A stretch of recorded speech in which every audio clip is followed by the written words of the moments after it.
Hi, it's HardReset, and today I'll show you how to add Fingerprint on Android 16. So, go into Settings, then search for Lock Screen. It should be somewhere in here. Okay, Security and Privacy will do.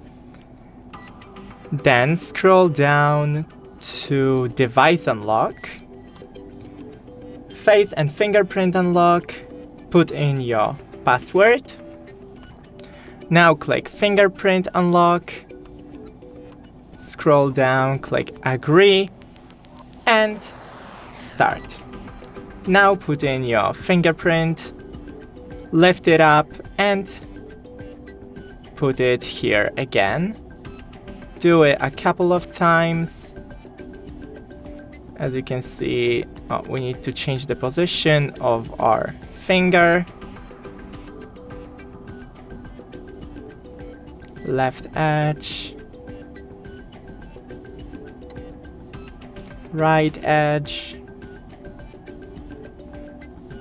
and done. That's it. Don't forget to leave a like and see you in the next one.